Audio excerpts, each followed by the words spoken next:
আসসালামু আলাইকুম প্রিয় শিক্ষার্থীবৃন্দ, প্রতিদিনের মতো আজকেও আমি তোমাদের সামনে হাজির হলাম।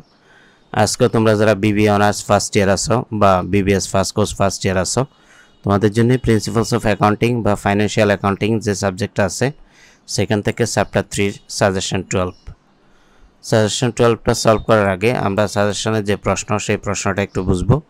তারপরে এই ধরনের প্রশ্ন আসলে তোমরা কিভাবে খুব দ্রুত এবং নির্ভুলভাবে সলভ করতে পারো সেটা তোমাদের দেখাবো। ক্যালকুলাস স্ক্রিনে আমরা সাজেশন 12 এর প্রশ্নটা নিয়ে আসলাম। আমরা দেখতে পাচ্ছি প্রশ্নটা ন্যাশনাল ইউনিভার্সিটি অনার্সে ফিনান্সে ফার্স্ট ইয়ারে 2017 সালে আসা একটা প্রশ্ন। The accounts in the ledger of Isha company contain the following balance on December 31, 2016। অর্থাৎ 2016 সালের ঈশা কোম্পানির কিছু খতিয়ানের ব্যালেন্স নিচে দেয়া আছে। এখানে শুধুমাত্র ক্যাশের টাকাটা দেয়া নাই। দেখো, এই ক্যাশের এখানে প্রশ্নবোধক চিহ্ন আছে, বাকি সবগুলোর ব্যালেন্স দেয়া আছে। এখান থেকে তোমাকে ক্যাশের টাকা কত সেটা বের করতে হবে একটা রেয়ামিল তৈরি করে। নিচে ইনস্ট্রাকশনে বলছে, দেখো, prepare trial balance and fill in the missing amount of cash.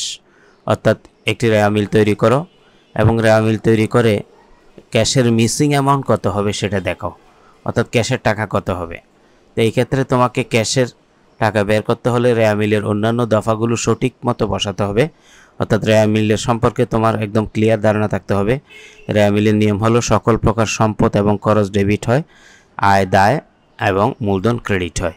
সেই হিসাবে আমরা অ্যাকাউন্টস রিসিভেবল সম্পদ দেনাদার ডেবিট করব, অ্যাকাউন্টস পেয়েবল পাওনাদার এটা দায় ক্রেডিট করব, ক্যাশের টাকাটা লিখে রাখবো, যদি পার্থক্য হয় সেটা আমরা বসাবো। ইকুইপমেন্ট সম্পদ ডেবিট রাখবো, রেন্ট এক্সপেন্সেস খরচ ডেবিট করব, ইন্স্যুরেন্স এক্সপেন্সেস খরচ ডেবিট করব, নোটস পেয়েবল দায় ক্রেডিট করব, প্রিফার্ড ইন্স্যুরেন্স সম্পদ ডেবিট করব, ইউটিলিটিস এক্সপেন্সেস সম্পদ ডেবিট করব, সার্ভিস রেভিনিউ আয় ক্রেডিট করব, ড্রয়িং উত্তোলন ডেবিট করব, ক্যাপিটাল মূলধন এটা ক্রেডিট করব, স্যালারিস এক্সপেন্সেস খরচ ডেবিট করব, স্যালারিস পেয়েবল দায় ক্রেডিট করব। এভাবে আমরা প্রত্যেকটা লেনদেন পরবর্তী পৃষ্ঠায় দেখো বসাইছি। একটা ট্রায়াল ব্যালেন্স তৈরি করে আমরা ট্রায়াল ব্যালেন্সটা তৈরি করার পরে এবার যোগ করব।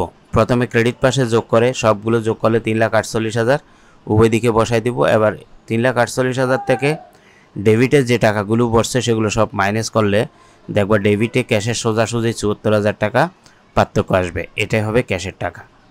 অর্থাৎ রেয়ামিলের অন্যান্য সকল আইটেমগুলো বসানোর পরে ডেবিটের যে পার্থক্য হবে সেটাই ক্যাশের টাকা হবে। এভাবে মিসিং অ্যামাউন্টগুলো আমরা বের করব। আজকের ক্লাসটা এখানে শেষ করব। ক্লাসটি ভালো লাগলে অবশ্যই শেয়ার করবা। আর যদি কোর্সে যুক্ত হতে চাও আমাদের হোয়াটসঅ্যাপ নাম্বার আছে, হোয়াটসঅ্যাপে মেসেজ দিলে কোর্সের ডিটেলস জেনে যেতে পারবা।